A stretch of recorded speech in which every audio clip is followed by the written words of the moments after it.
new favorite children's book author and librarian, took a trip all the way to Seattle, Washington. And let me start off by saying that I was not prepared for how beautiful this city would be in person. I mean, I've seen photos and videos and seen it in movies and TV shows, but to actually be in Seattle, Washington, it's just a gorgeous city, and I enjoyed every second of it. And as I explored its history, landmarks, and restaurants, I realized that the city was giving me unexpected writing advice that I just had to share with you here. And before we go any further, I do need to mention, no, I did not see any vampires. Twilight did in fact lie to us. There are no Cullens in sight. I did not meet Edward. And yes, it was rainy. Not constantly, but enough that I had to keep an umbrella with me at all times just to be safe. Let's dive into the writing advice that the city gave me while I was there. While I was in Seattle, I got the opportunity to do an underground tour of the city, which sounds spooky. So here's some local history that I gained, and if you are actually from Seattle and I'm getting this history wrong, please let me know in the comments down below so that way we can correct that, because I love to learn. So here's what I learned during my tour. Seattle burned down in it was the 1800s, it might have been 1890 or so, and when it burned down, it pretty much destroyed most of the city. And so much of it was destroyed that Seattle literally had to rebuild itself higher by raising the streets above the old ones and then building the buildings on top of that. And so the underground tour that I was able to go on, it was really showcasing that underground space that was left over from the previous fire destruction of the city. But during that whole tour, I couldn't help but think about how Seattle as a city is not a first draft. It's not even a second draft, it's not even a third draft. The city had to rewrite its own history to grow it, to make it into the beautiful city that I fell in love with while I was there, which reminded me so much of what it's like to be an author. We have to be willing to start over. We're not going to be perfect in our first sentence, in our first draft, or even in our first book, but we have to embrace the mistakes that we made and be willing to start over fresh, because we're not supposed to know how to do it all. We're not supposed to know how to do everything correctly, but we are supposed to be open to making those mistakes, correcting them along the way, but ultimately still moving forward, just like Seattle corrected their mistakes and kept moving forward. Now, another place I went to during my tour, which would not be a surprise to anyone, is the library. Yes, I'm an author. Yes, I'm a librarian. But no matter what city, what state, what country Charisma is going to, she will be within a library. And so I had to go to the Seattle Public Library while I was there. And for me personally, I really wanted to go because I kept hearing about this red hallway floor situation that they had going on there. And so I wanted to see what all the hoopla was about.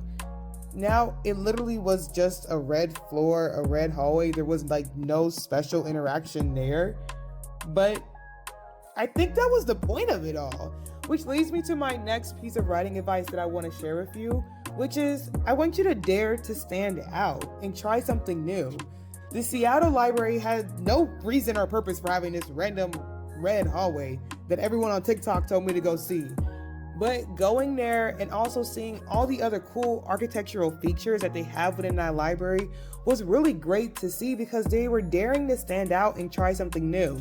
They just didn't want to have the normal beige library that we always are used to, but they incorporated a lot of fun colors like the red or the yellow or the blue or the design of the windows. They just dared to try something new when it came to the design of the library to make it more welcoming and interesting to people or tourists, which I think works in their favor. And we as authors should do the same thing. Not have a red hallway in our homes, but we should dare to stand out and try something new. If you are writing something that is not on the bookshelf right now, keep writing it. Dare to create what we don't see and do so boldly and loudly, almost as if you are painting your own red hallway and red staircase in your own space. Now, another attraction that I toured while I was in Seattle was the Museum of Pop Culture. Now, this museum had a lot in it, But the main area that I went into was this beats and rhythm exhibit, which I thought was really cool because I just love learning about music, because music, like books and literature, really does inform how we view the world and how we remember history.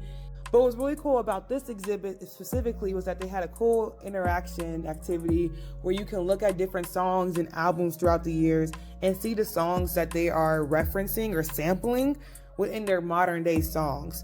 And so it was just a good reminder that art imitates art, right? I think sometimes we get so caught up in not trying to copyright or, plagiarize and redo someone else's work that we sometimes forget that part of the creation process is taking inspiration from other people and making it your own. And so that's the next piece of advice that I want to give you, to find inspiration from those around you. I'm not telling you to do plagiarism, but it's okay to take inspiration from others. Like going through this exhibit, I realized that Beyonce's Church Girl song actually samples a gospel song. Blew my mind then, blows my mind now, that I did not realize it was sampling a Clark Sisters song. But that's because you find inspiration from those around you. You find inspiration from those currently around you and those from the past. And so take that with you. Look at who you admire in the world of literature and don't plagiarize, but definitely take inspiration from them to inspire your own craft and to make your writing a lot stronger.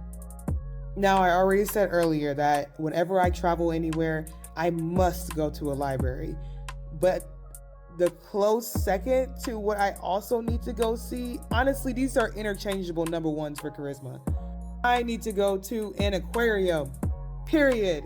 If you see me in a new city and I'm not in an aquarium, it's not me, it's a clone.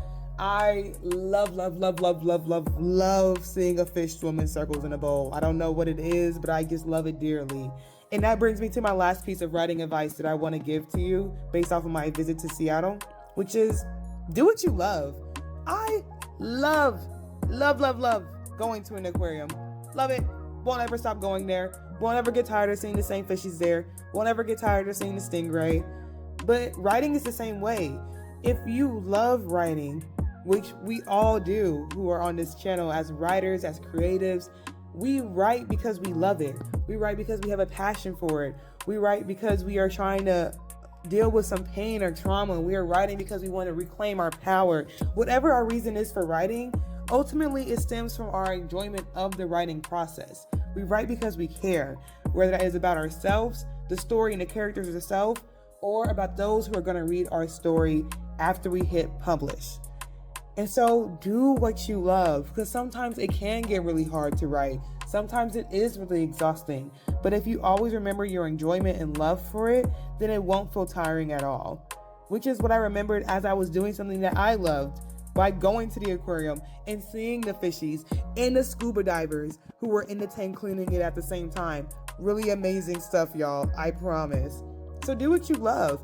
Like how I'm going to love making this short montage about all the animals I saw in the fish aquarium for you to watch.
conclusion, writing is a journey with highs and lows.